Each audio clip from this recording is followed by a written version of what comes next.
देश भर में लोकसभा चुनाव का बिगुल बज चुका है, उसके साथ ही रार और तकरार भी राजनीतिक पार्टियों में देखने को मिली है। इस वक्त मेरे साथ इंडिया गठबंधन के साझे उम्मीदवार सुशील गुप्ता है।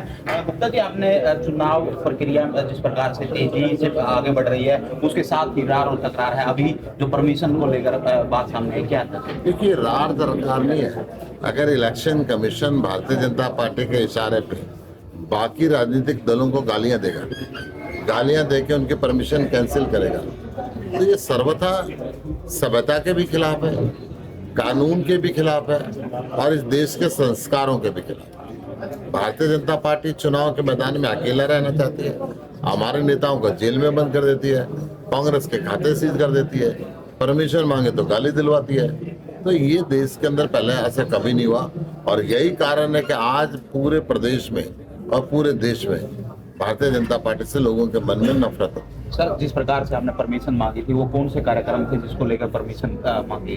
पार्टी के कार्यक्रम थे, 7 तारीख के कार्यक्रम थे, कैथल में कार्यक्रम थे।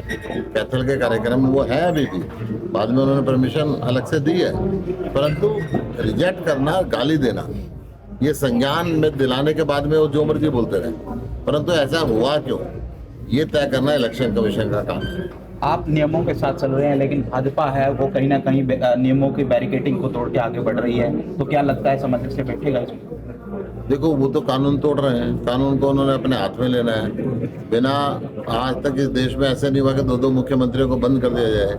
चुनाव के बीच में अरविंद केजरीवाल जी को बंद कर दिया, चुनाव प्रचार से उनको रोकना चाहते हैं ना, या ये अपने शराब घोटाले को दबाना चाहते हैं, या इलेक्टोरल बॉन्ड का जितना बड़ा घोटाला हुआ जिसको सुप्रीम कोर्ट ने एक्सपोज किया, ये उस घोटाले की चर्चा अखबारों में, टेलीविजन पे ना हो, चर्चा अरविंद केजरीवाल जी पे आके अटक जाए।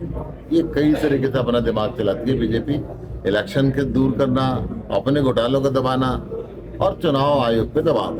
सर, जिस प्रकार से जो भाजपा का जो उम्मीदवार है एक साथ प्रचार में आया, लेकिन बीच में फिर गायब हो गया, तो क्या कहें?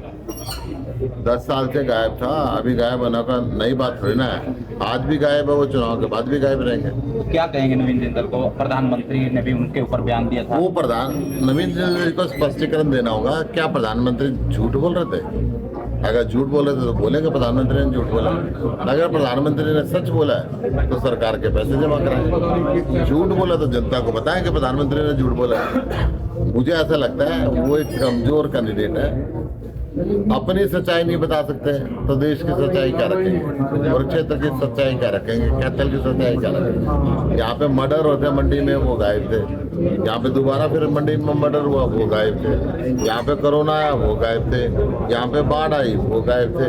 पिछले 10 साल से लोगों के पास उनका फोन नंबर नहीं है, किसी एक्सीडेंट हो जाए तो अपने सांसद को कहाँ से बुलाएंगे? सर, इतना बड़ी जो विश्वसनीय जो संस्था है ADCBI, लेकिन अरविंद केजरीवाल की गिरफ्तारी पर क्या कहेंगे? ये बीजेपी के तोते हैं, जैसे बीजेपी बोलवाते हैं ऐसे बोलते हैं।